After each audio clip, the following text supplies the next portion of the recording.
I should share it with you guys sometime. Project it into our brain. You could put it in a suppository and we could just put it in our butts. We could listen to it through our butts unfiltered.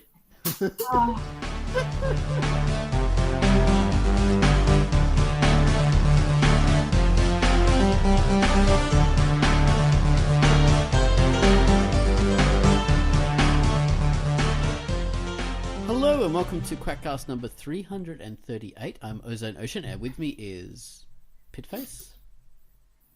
I'm sober this time. And Tanserine. Hello.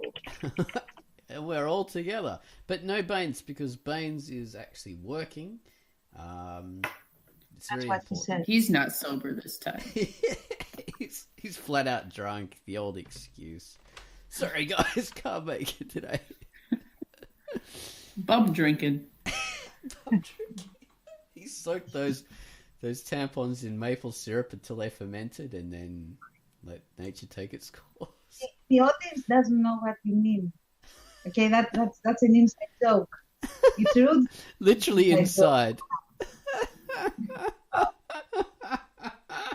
Okay, what's into that one? Right. That's you can have that one.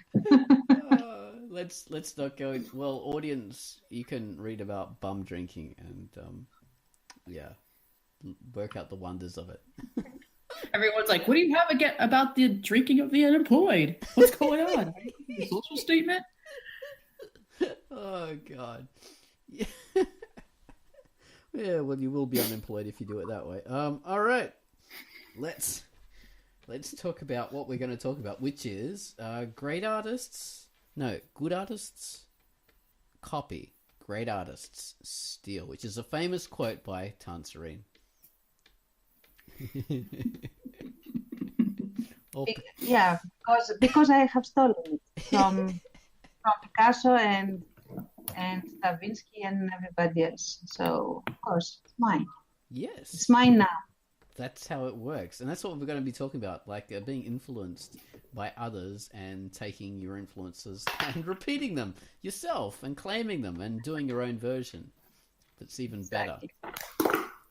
But first, before we get into that, I've got to mention the featured comic that Kawaii gave us for this week, which is Motivational House Cat, and that's a great little comic that Gun Wallace did a theme to a while ago as well. So take it away, Kawaii.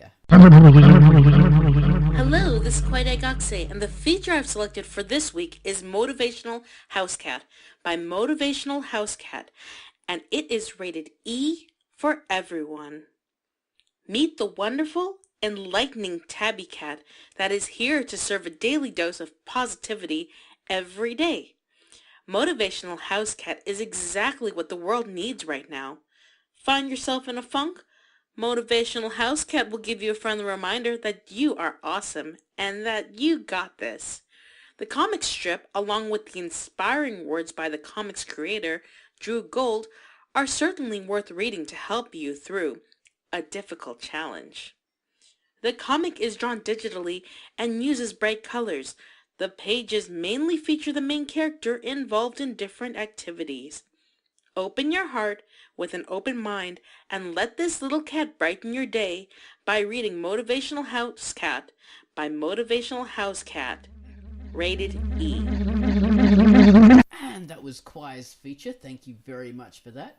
And our featured music this week is, of course, Gun Wallace, and he's given us the music to a comic called Super Impact High, which is a comic by Guy with Chainsaw. And this music, I would describe it as, this track calls to mind the modern frenetic style of the artwork on Super Impact High. It's wild, high energy, off balance, and aggressive. This should really get you in the mood for the story. So take it away. It's like me when I drink. Pretty much. Take it away, Mr. Gun Wallace.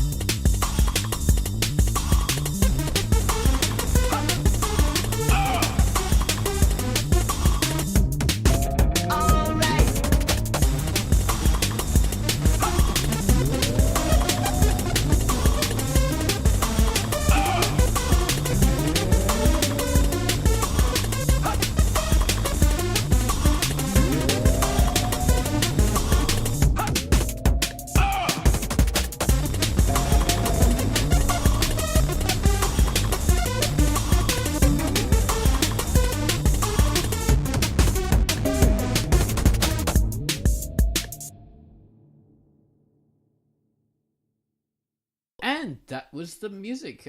Thank you very much for that, Gumwallis. Super Impact High. You should read it. It's a cool comic.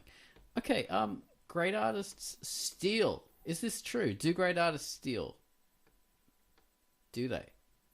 I mean, I don't know. like cars, cash. Are you a cop?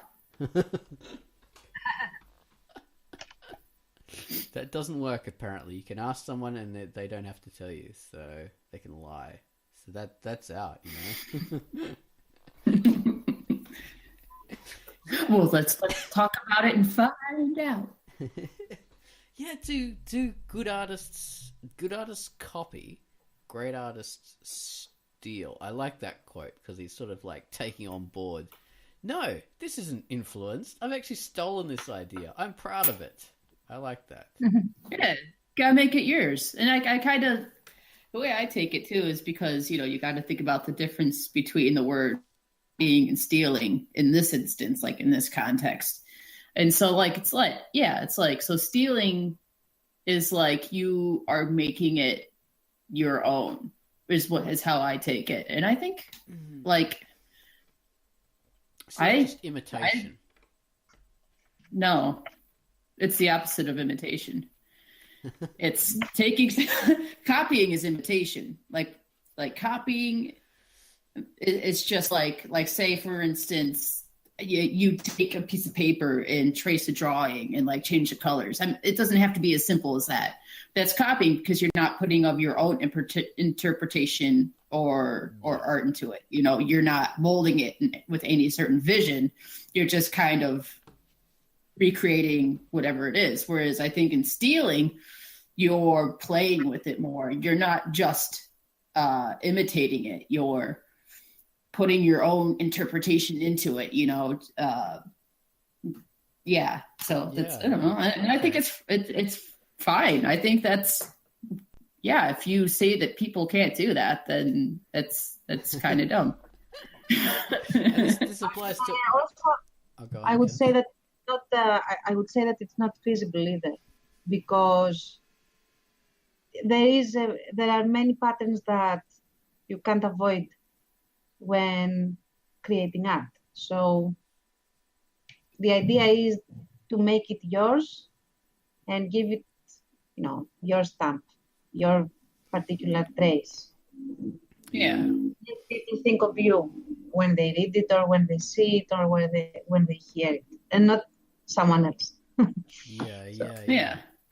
Yeah, because there's a lot of work that's in the style of something, and so we look at these things and like superheroes, you know, everyone's got there's a whole bunch of superhero works, or there's these particular things, and they steal each other's ideas and do their own version of it. So that's how you get those clumps, those big groups of those similar things, like slice of life stuff, all that. I suppose that's how that happens. And this goes for music as well as like comics and things like that, so we can sort of film everything. So what's an example of copied work then that you can think of that's just copied?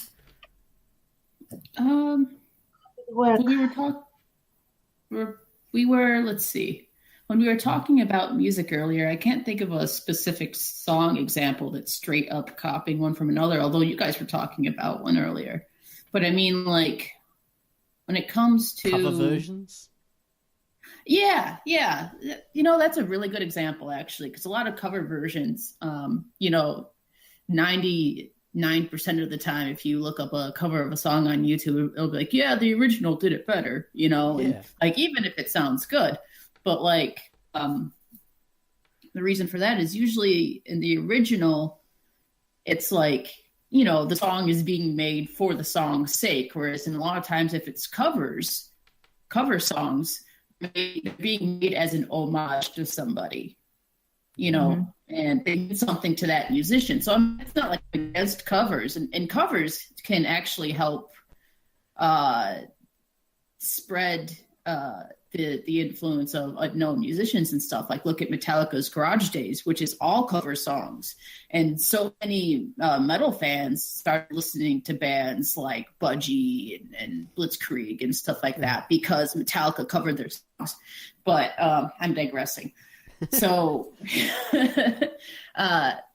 but you know, the songs on Garage Day, like sometimes they can be as good as the original because, you know, it's Metallica is keeping their sound. They're keeping like their kind of own brand while they do it. While sometimes, like, you know, you can hear covers of songs like, I don't know. I'm trying to see, we just came up with this topic, so I'm very scattered while we're talking about it. Like, I'm trying to think, there's this one.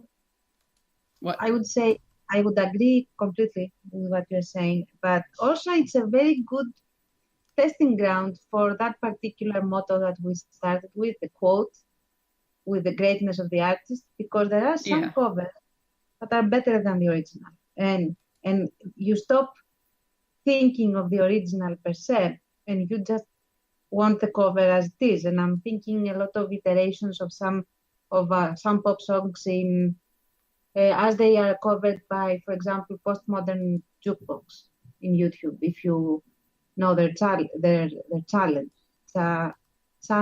What happened? You know? Something happened to me right now. Anyway, or for example, I remember very, very specifically that a cover that was actually also a satirical cover of a song, and I'm thinking of Lady Gaga's The Bad Romance one, which was covered by an old boy a cappella group. Okay. And they are amazing.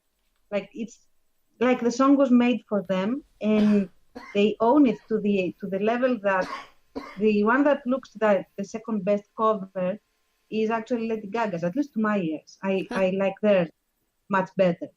So I do think that, when covering a song, you do get to see the difference in the good versus great artists, you know, the ones that are creative, put on it, and they make it into something else.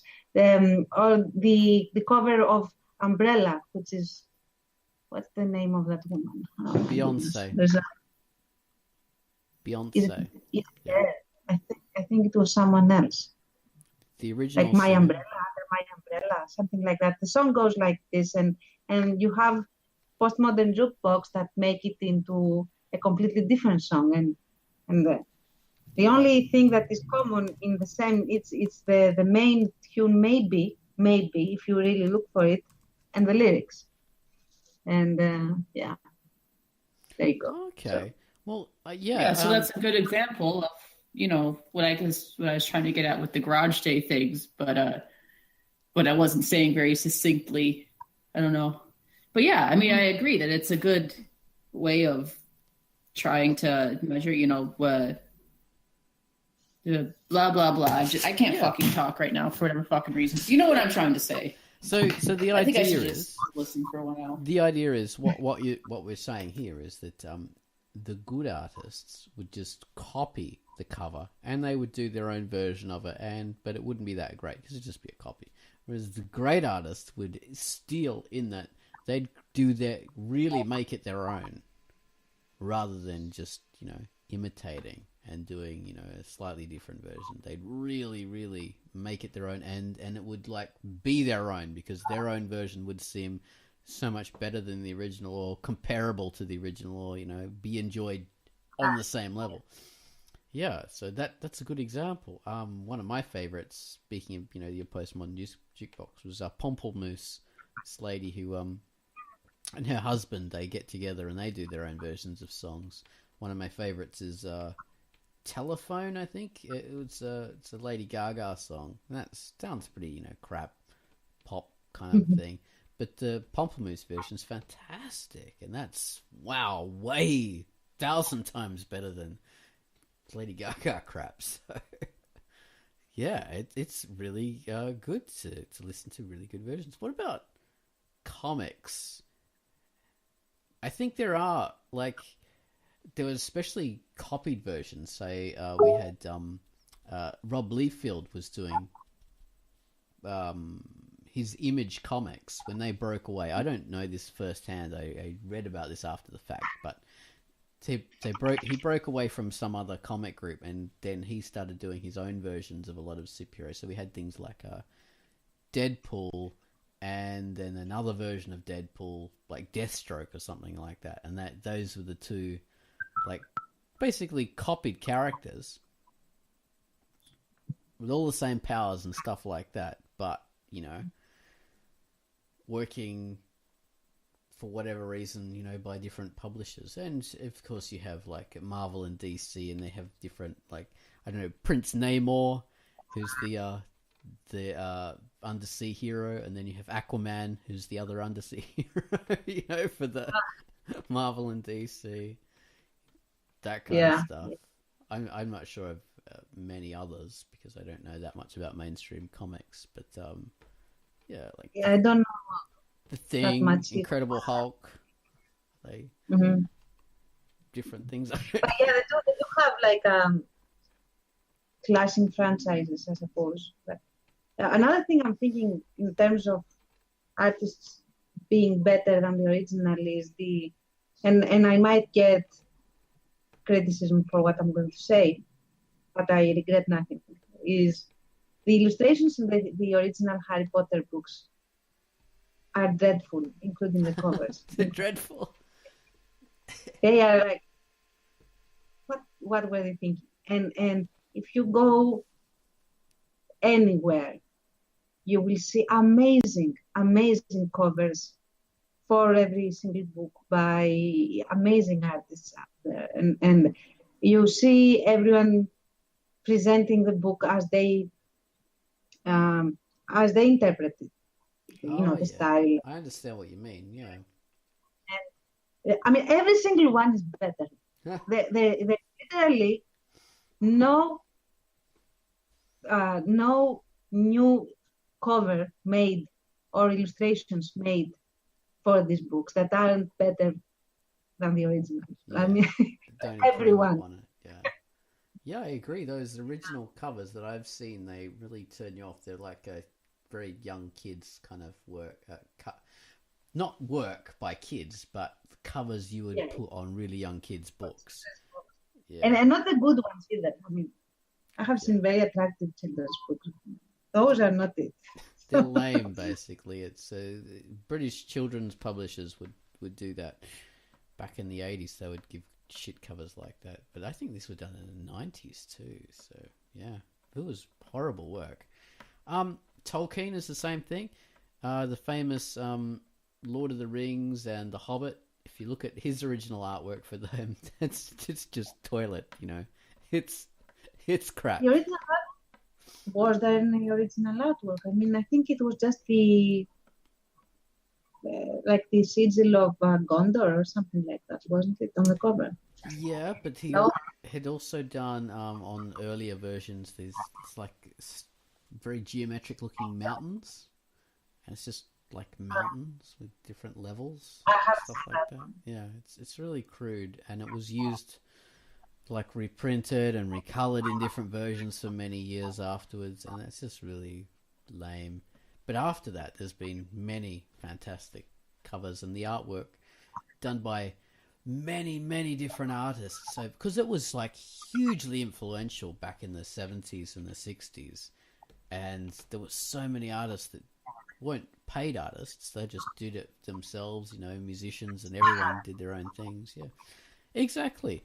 But that happened for years, and then we get the movies, the Tolkien movies, and they only used one particular artist's work, which was really disappointing to me. It was just all based on that one particular artist who used to do calendars and stuff like that. And I was thinking, hang on, you've got thousands of artists who like produced such a wealth of beautiful work, all influenced by this work, you know, this literature. Why didn't you use that? Why didn't you do a blending of a whole lot of different things? Whereas they had one slick kind of look, which I thought was lame. But I'm sort of getting off the the topic here, I suppose. But it's I think the thing is that no, that's not off the topic, because what they used for the film was basically based on this one artist's work. So it's like the good artist's copy. So they just did copies of what his artwork was, and it was just lame copies. Whereas if they'd have been smart, they'd have gone with all these other kind of artists who did their own versions and made it their own, and then they would like have not copies but original kind of work, really inspired. That's how I interpret it anyway. Mhm. So. And I think that the key word here, and the interpretation of the quote, is that it's the inspiration, and every artist that doesn't just copy projects upon the work that they are iterating, in a sense, projects upon it their own interpretation, their own feel, and their own particular brand, let's say, of talent and expression. So, of course, after that, it becomes a theme that everyone expresses themselves with, rather than copying, in a sense. Yeah. I think. Yeah, someone who adds their own expression into the work. That's the important thing. Well, let's talk about, say, there's all the styles of comics and artwork that's sort of similar to each other. Say you've got the slice of life comics that are all the same, the slice of lives, and then we've got the gamer comics, and a few of those, especially in the early days, were really obviously copies of each other. Like Penny Arcade was one of the biggest web comics. I don't know whether it still is. I can't be bothered reading that, but back in the day, that was one of the biggest comics. That was just a very simplistic thing about two gamers on a couch criticizing each other. One was a smart one was a dopey one who got into all the fun things, and straight guy, zany guy, that kind of thing. Sort of lame, basic kind of setup. And that was copied by many, many other comics. That sounds like Friends of Friends, what you're describing. Friends? People on a couch. Yeah, the sitcom.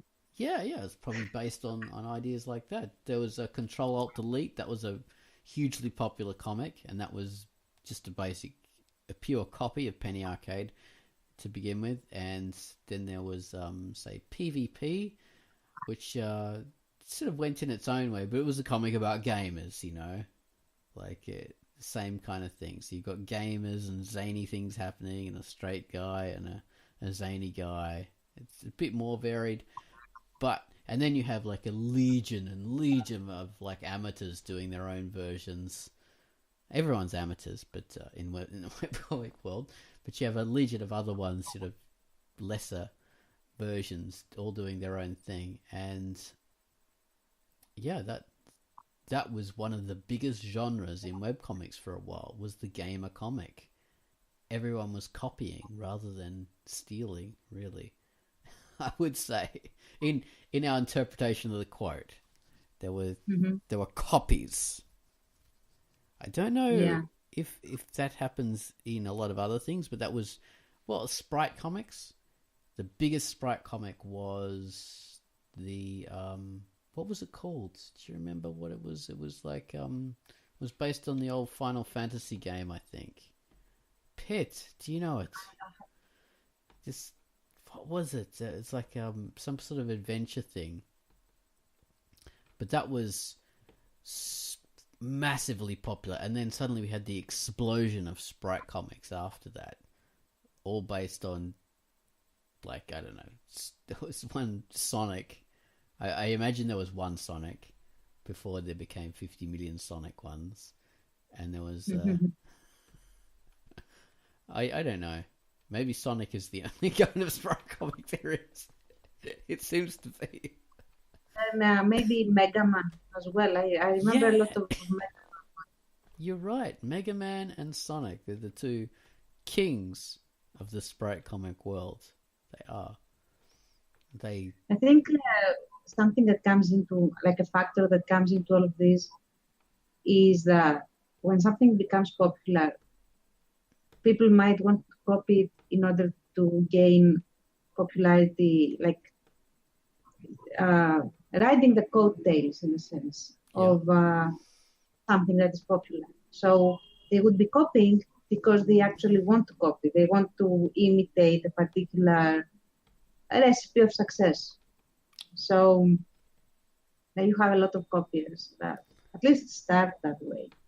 And then maybe it transforms itself. But You have that. I think that's definitely what happened with the big ones like Control Alt Delete. That was copying because he thought, oh, this is. They try a whole bunch of different things, and they say, oh, this is working, so I'll just do what's working, and I'll become popular too, and it worked. Some of them, like with the Sprite comics, I think it's more like, hey, I can do this. This is cool. I'm sure people would love to listen to jokes that are about me and my friends, and we're all sort of Sprite comic versions of ourselves. And this is easy and fun, and that's how that sort of begins. So it's like a fan thing almost. It's created by, like say Twilight, as we've discussed many times, was the fan fiction version of Anne Rice's Vampires. I think was the thing, isn't that it? yes, unfortunately, yes. Oh yeah, so Twilight was the fan fiction version of Anne Rice, and then 50 Shades of Grey was the fan fiction version of Twilight. Yeah, so that's how that happened.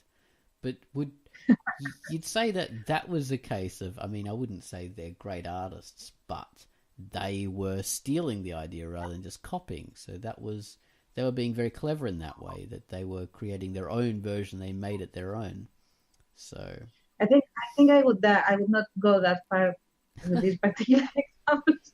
But if you take Star Wars and you strip it from the science fiction, what have you got? You have a Proud Knight, Fair Lady, in a sense, story. Mixed with a samurai film. Yeah.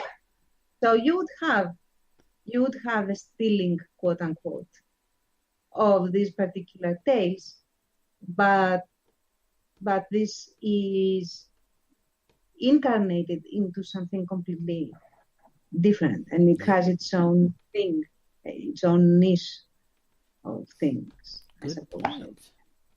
Very good point. Yeah, Star Wars is made up of a whole lot of different influences, isn't it? That he nicked like Dam Busters, all the World War II flying bombing stuff. So he stole that samurai film, Princess Knights, everything, and plopped it all together and made a beautiful mix. Yeah. So this is. So please go ahead. I was gonna say, so that's like more about like big general concepts and stuff like that. And somebody who's made pretty much like an art out of it is Quentin Tarantino. Because his movies, especially his movies nowadays, are just full of scores from other movies. And I mean, Kill Bill was basically a Western combined with Ronin samurai movie, basically. Yeah. So, and he does that a lot. He mixes a lot of these different genres and concepts and stuff. And then he for instance, Kill Bill, the character Pai Mei, that's straight up from some old Japanese samurai movies and stuff like that. They might have been Chinese. I can't remember, but that is a character actually from some other old movies.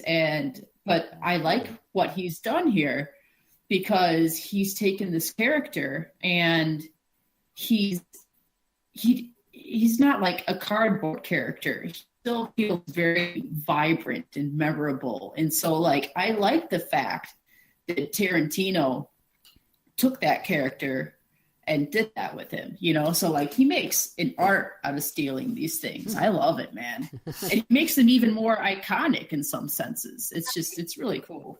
He has layered homages, like he has the actors that are super famous for doing the genre films, and he has them like David Carradine in Kill Bill, of course, who is always a kung fu star in many films. Yeah. So yeah, you had him, and many others. And putting Uma Thurman in the yellow jumpsuit for oh yeah, the yellow you know, jumpsuit. which is homage to Bruce Lee and what was the Enter the Dragon. Yeah. Yeah, that's a very good point. Yeah, he just took that totally, and now people associate with Uma Thurman and not realize that is the Bruce Lee. Oh. I don't even remember that it was Bruce Lee. Goodness me, sorry about that. And he revives the career of a lot of actors because he brings them back. Like there was that woman who was in Jackie Brown. I can't remember what her name was, but she was famous for being in genre films in the 70s. What's that? No, I don't remember, but I was also thinking like Game of Thrones, for example, is basically the War of the Roses from actual history. British history, yeah, War of the Roses. You're right. Game of the Thrones. Yeah. I mean, it's basically if you see it, it's the two big clans and the quest for who will be the High King of the time, and it's the same thing. That's it basically. Yeah, mixed with the Borgias, I suppose, and Medici's and all those kind of. Yes, definitely. If you go to every kingdom, you will see that they have in Game of Thrones. You will see that it's a culture that is reflected in a particular history about it. So definitely you have the Lannisters fit very well with the Borgias. They are very much like them or the Medici, I would say.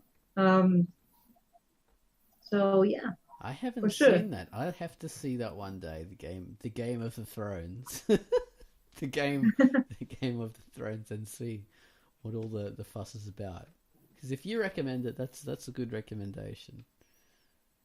I do, but I recommend it for the boring quote unquote parts more than the racing ones, because usually, I mean, the hook is the violence and the sex, I suppose. Yeah. I mean, that's what they say. I recommend it very, very much for the machinations and all the behind the scenes string pulling that is happening and the meandering different parallel storylines that then, cross each other and things happen that you wouldn't normally expect. I mean, I really like that sort of thing. I like political machinations in stories. And yeah, House of Cards is like that. Well, I haven't seen the American version, but the original was very much like that, with the political machinations and scheming, which is really entertaining. Let's talk about our work. Have you got copied elements in Brave Resistance, for example? Have you stolen parts from Brave Resistance from somewhere else? I don't think you have. When I look at your work, I think this is totally original. There's nothing stolen in Brave Resistance or. I would say, at least on my end, I don't think I have stolen anything. I mean, you do have the main gist. I mean, the plots of someone of the castaway that is, with indigenous people, and then like the Fish out of indigenous. water, yeah. You've got that. But that's not a stolen thing, though. I just want to kind of interject here and say, when you strip something down that much, everything, you could say that everything's stolen then. I mean, at the heart of a story is usually a simple plot. And the same simple plots have been used over so many times, because they work. But it's just what you put on top of those plots. So I would say that that's similar to things, but just because it's similar to so many plots doesn't mean it's stolen from other plots. You stole Nazis from Indiana Jones. I mean, let's get out that. Yeah. And Hogan's Heroes. You've got to acknowledge that. Yeah. But I would say I have stolen a lot of things in The Art of Bailing, my novels. And there I have stolen things on purpose, to be honest. That's interesting. First of all, the cultures reflect, if you know your history, or if you know your civilizations,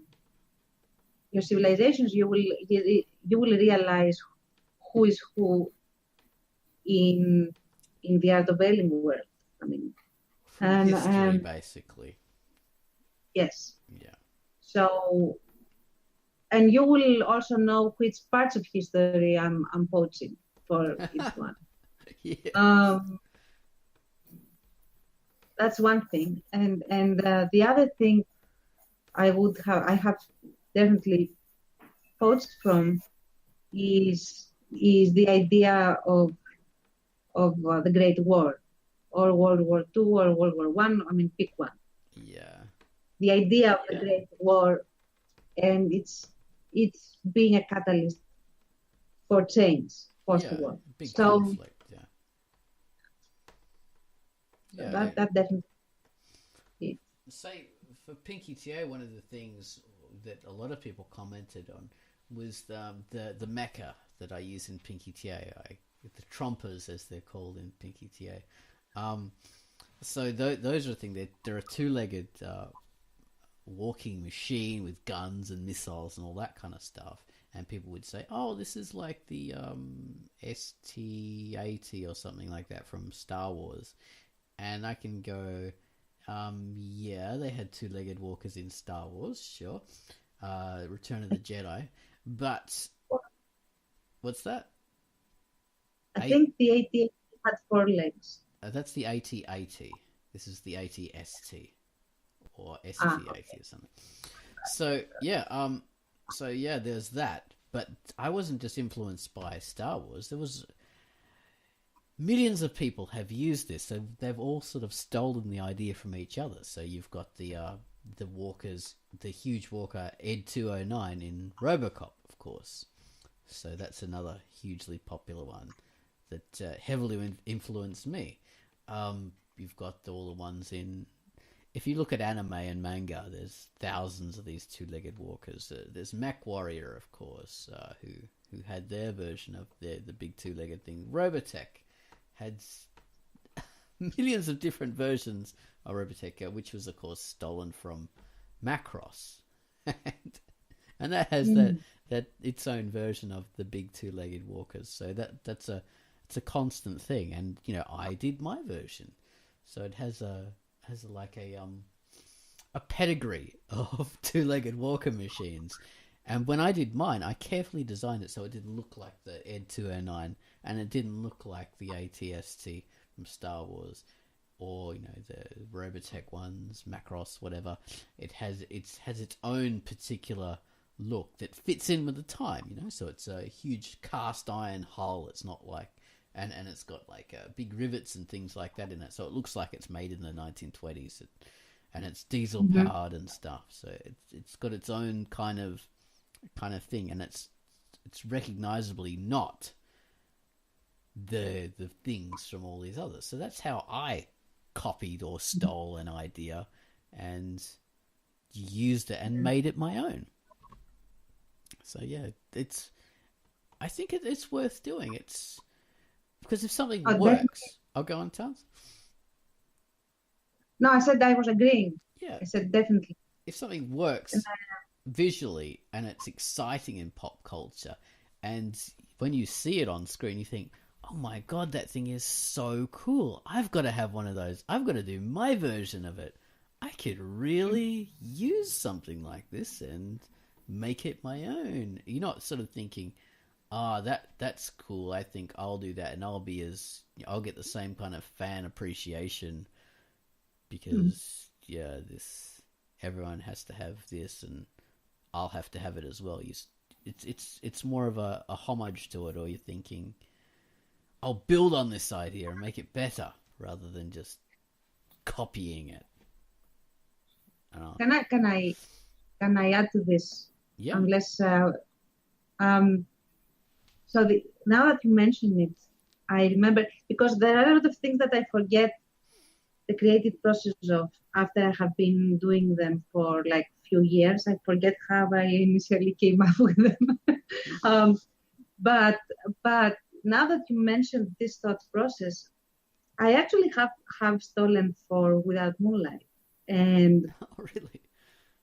yeah, there was, I must have talked about this before. There used to be, at least, this really big pulp fiction series that at least 2 or 3 cohorts of Greeks grew up with, especially before television became super dominant in everything. You would have these little books full of text that would talk about the adventures of these kids during the occupation that were basically James Bond teenagers.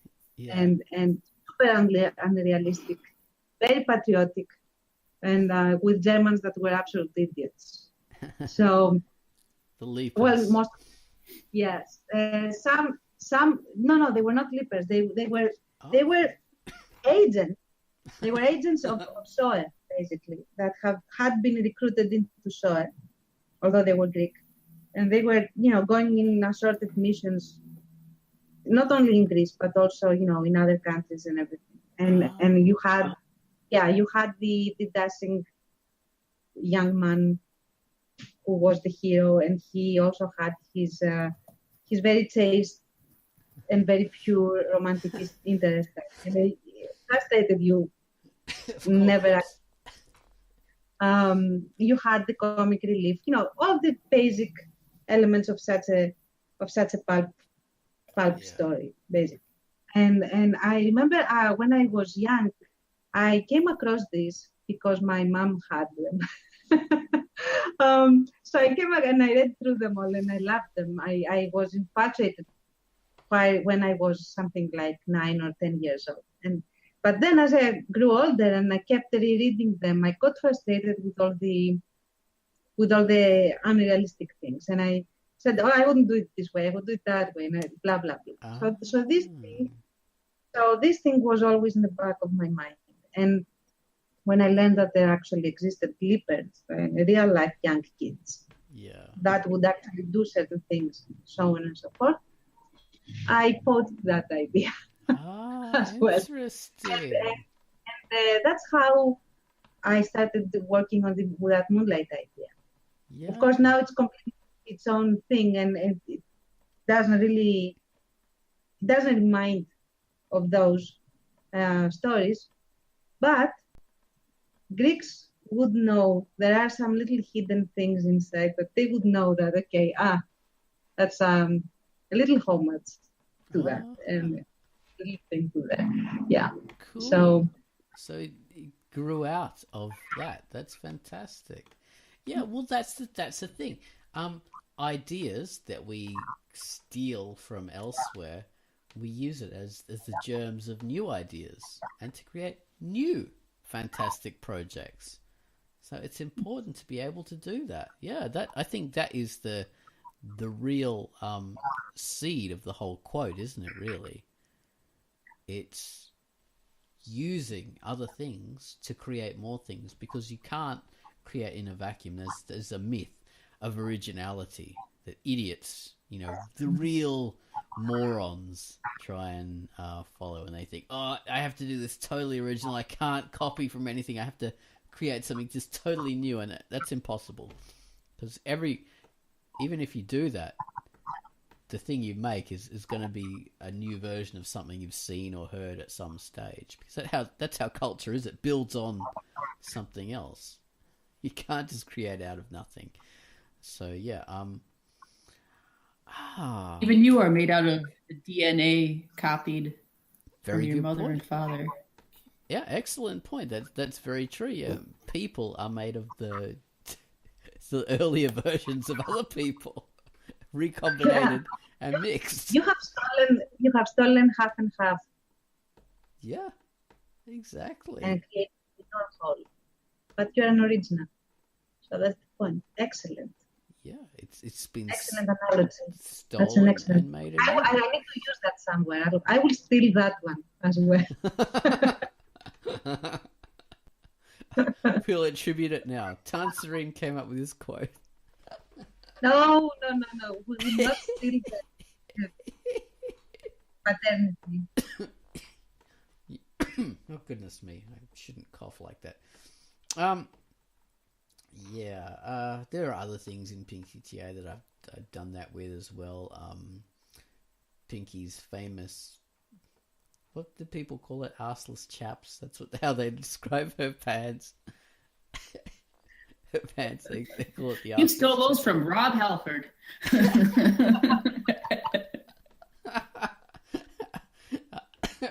I stole Rob Halford's chaps, and then when I got tired of wearing them, I thought, oh, I'll stick these in a comic.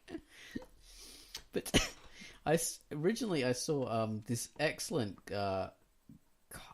cartoon on TV. It was The Max. If you guys have ever seen it, I don't know, but it was so good. Oh yeah, I remember that. That was based off the comic, right? Yeah. I did my own. I copied The Max. I did like drawings of it, and I got really good at doing drawings of The Max. And I realized that, hang on, if I can't really do drawings of this because this is someone else's characters, I could never do anything with it.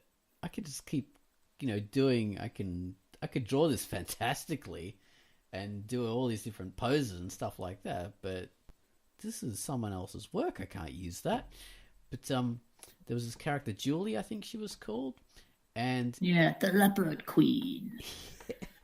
In the first episode, she was bailing the Max out of prison or something like that. She was like meant to be his parole officer or something, and she had these jeans on that went up like with garters. They weren't quite like the Pinky ones because they had like garters back and front, and Pinky only has them in the front. But I thought, oh my god, that is so sexy. I have to use that. She had like flared jeans as her version. I thought, I'll do an army pants, army trousers version of it, and that will be, be my thing. And that's interesting. How Pinky's was born. From the Max. That's cool. Oh, damn, that show was brilliant. Do you remember the Max? Just barely. Worth seeing again. It was so weird. Yeah, it was.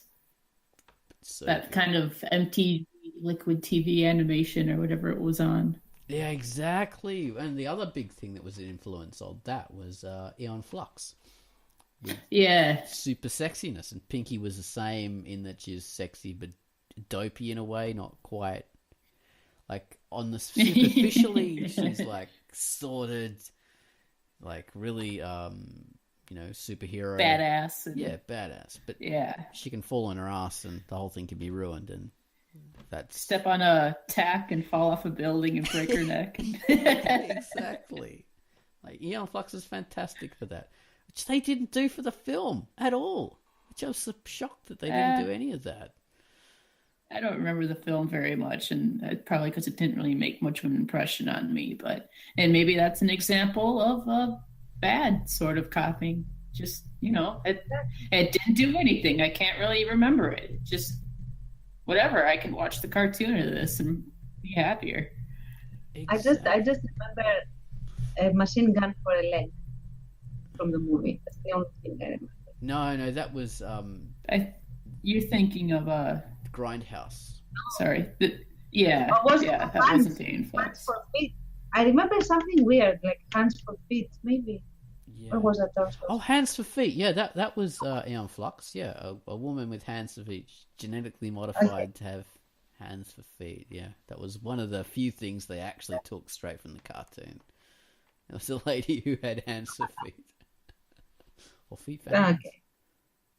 And that's not to say either that when you copy something, like so many movies that are like redos of older movies and stuff like that, they get flack for just like, like, oh, well, they didn't do it exactly, so it sucks. No, like the reason why you think it sucks is because they did it poorly. I don't think it's so much that you have to copy something exactly. You know what I mean? Like, yeah. Like there was that remake of Psycho that was like scene for scene, but in the end, it's like, what's the point? Like it didn't do anything that was better than the original Psycho. It was just shot scene for scene, almost line for line the same way, almost angle for angle the same way, and you didn't come out with anything worthwhile. I mean, maybe it was good for an experiment. Somebody had to do that sometime to see what would happen, but.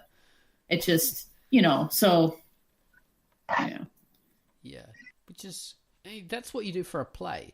It's fine to do that for a play. You'll do like an exact copy of something else because you're showing it to a new audience each time. And you don't have that original version to compare it to. But for a movie, you don't do that. So I think maybe from an actor's and a director's point of view, they really don't see the difference so much. So maybe that's why they did it. And it seems more natural to them, but for audiences, we've already seen, and we can see original Psycho whenever we want. We don't want to see the same thing again, but, with different people. Yeah. It seems very safe to do that, doesn't it? Like it seems, it doesn't sound easy. Like that's why I'm saying, like either it's an experiment to see what would happen with a shot scene for scene, or it's just trying to be safe, Yeah. The less we rock the boat, keep things the same, the less, people will be chased away from our movie. And it's just, I don't know. Yeah, and in the end, the opposite is true. Yeah, that's a good I would point. also say, but in the same sense, I definitely think that they go for safety. But especially when you remake such an iconic movie as, Psycho or Texas Chainsaw Massacre, that's been done. Yeah, as well. something that Halloween. It has become like a staple classic in a sense. You will be constantly compared, your product will be constantly compared to the original. It's the same as doing a theatrical version of some very famous movie or something. I'm thinking, here in Greece, they do that often. Like they have the Sound of Music, or they have the My Fair Lady, or things like that, especially for Greece, you shouldn't be doing that sort of thing because everyone will be comparing Audrey Hepburn to the poor soul that takes the role. The poor soul. Absolutely. But yeah, I think that's actually very unfair to the newer cast. It can be unfair. But Okay, sorry, I was going to interrupt. Go. What? Please, I don't know go. when anybody is done talking, so all right. That's why I'm saying go. Okay. Well, I was gonna say, so it's like it is unfair. I totally agree. I think the reason why it keeps happening though is because, like, once again, and this doesn't make it good at all, but it's not so risky. And the reason why I say that is even if people see that it's not as good as the movie or whatever that it's copying, people will still come and see it at least once because it bears the name. Yeah. Yes. So Yes, yes. that's why I think that's why this shit just kind of keeps on happening, and they don't necessarily get super good, actors or things going on, replacing old effects with really shitty CGI and stuff like that. It's not like people who make this that make these things, especially the big time remakes and stuff like that, aren't aware that they're using shoddier material and aren't aware that it's going to reflect badly. But they know that they're going to cash in on the name. And that's very cynical of me to say, but I tend to really believe it because that's all that matters, No, and it pisses true. me off. It pisses me off. That's true. That's the thing. Bad artists, well, good artists, or bad artists copying.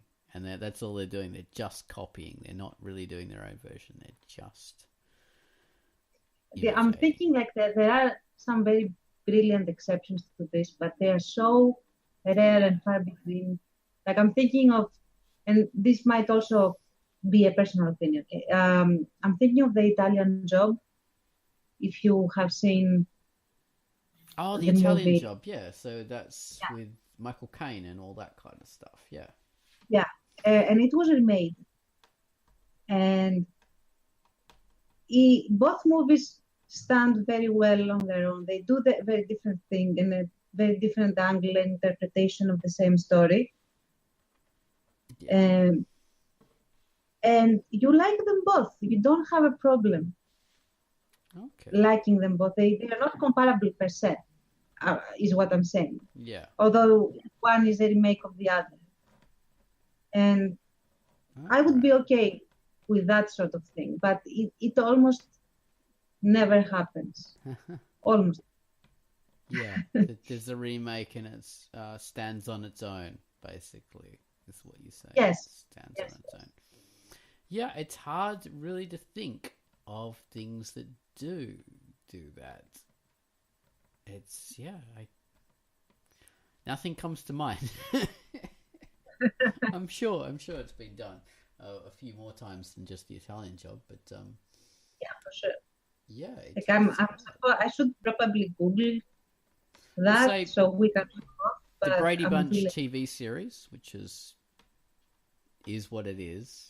It garnered a fan following, and then there's the Brady Bunch movie, which is just a satire of the whole Brady Bunch, and it's good in its own right.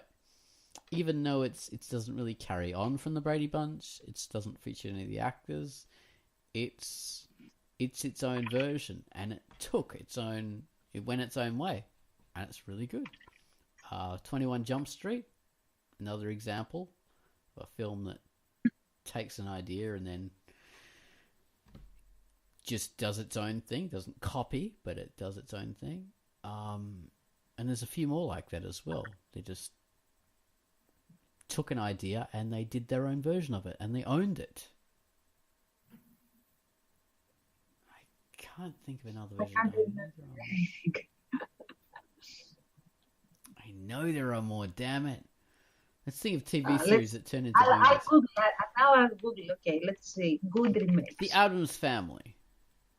So you've got Oh yeah. a fantastic series, Yeah. and you've got a movie that Yeah, became iconic that was in its pretty own good. right. Well, two movies that became iconic in their own right. Yeah. Alright, Raul let's see. Julia, Yeah.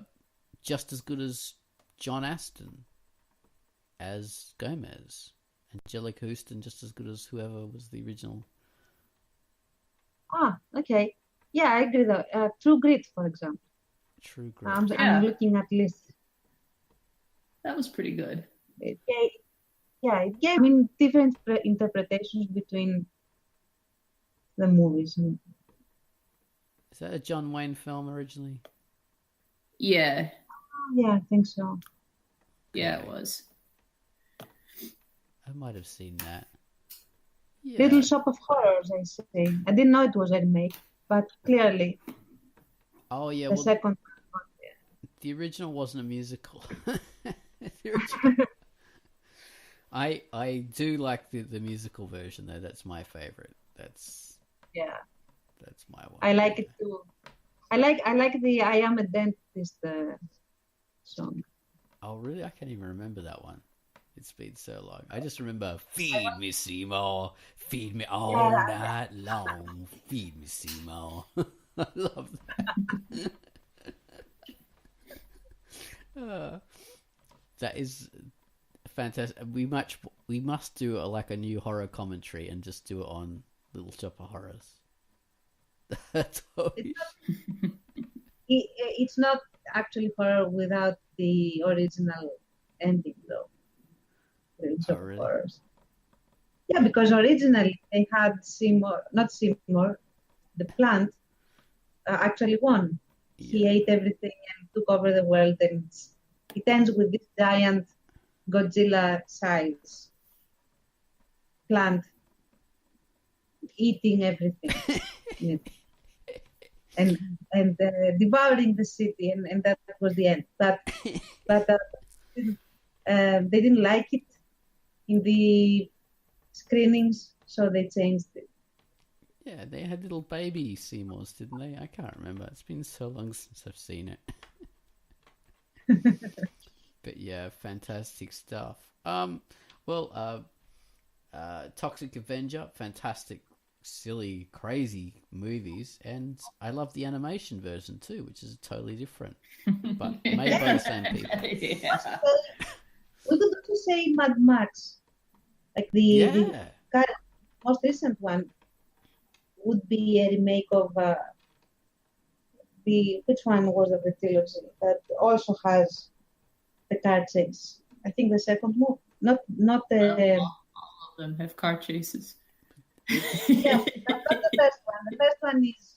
The second one had that kind of car chase with the 10K, yeah. The second one, for sure. Well, I wouldn't call it a remake of that, but I mean, it certainly has, because it doesn't follow like the story or anything like that, but definitely more stylistically comparable to the second one than any of the other ones, I think. And they did make Mad Max their own too. They just went, I mean, it's the same director, but all new kind of people, and they made, like, Mel Gibson's not in any of that kind of stuff.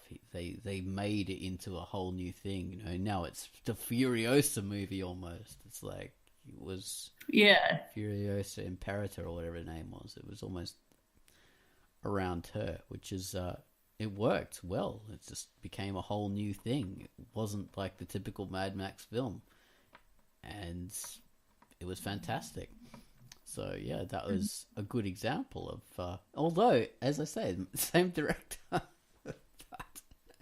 just a whole new thing and went its own way. And I mean, what we're really saying with this whole thing is like what we said, like, you know, the whole inheritance thing, you know, as you were saying, like the genes come together and they form a new thing. It's like ideas becoming new ideas from old ideas and making something new versus just doing a clone of the same idea over and over and over and giving a different hairstyle and a mustache. Yeah. Or gender bend. Yeah. I saw the new Dark Tower movie that came out, and I have to admit, like, I haven't ever fully read the books, but it feels like that movie was just kind of fast forwarding through the books. That's the idea that I get, and that didn't end up very good. And so, like, I guess I'm trying to speak from like the perspective of seeing something without really knowing its source material. I still almost get the sense that movie was a copy of something.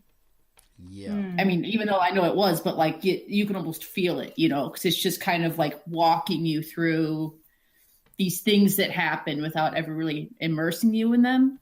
Yeah. And so, like, yeah, so I don't know, man, like when you're that bad of like an adaptation of something where like your defining characteristic is that you're an adaptation and nothing else, it's just that doesn't bode well. Yeah, that's important. When you make your audience feel that they haven't done their homework in order to keep up with what you're showing. Well, I think that's probably, I haven't seen it, of course, but one of the strengths of Game of Thrones is you don't have to read the books in order to enjoy the TV series. I haven't read them. Yeah. I haven't read them, and I actually didn't read them.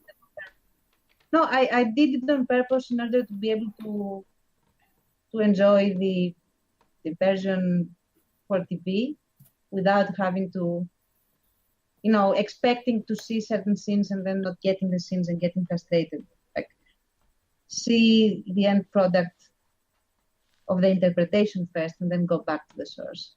Yeah. Since it's good. And a lot of people love it and don't read the books and they still love it anyway. And they don't have that problem with the game with Dark Tower where they have to read the books to get the most out of it. Which is not a good thing. All right, well, I think we've been going for just over an hour, so I can put a pin in this one. This was success. Yeah, you guys did very well. I think I was ill prepared. Oh, not enough drinking. You did very well as well. You came up with the jeans analogy, so Jesus you win. Christ! All right. So next time you got to soak your jeans in tequila first, and then put them on. And maybe I just need to be like drunk high again next time. And at least when I can't come up with things, I'll still think I'm being clever and laugh like a fucking idiot. Anyway, this cast isn't about me. It's about you. So let's end it. All right. This has been Quackcast number 338, and we've all been great. Okay. Bye-bye. Bye.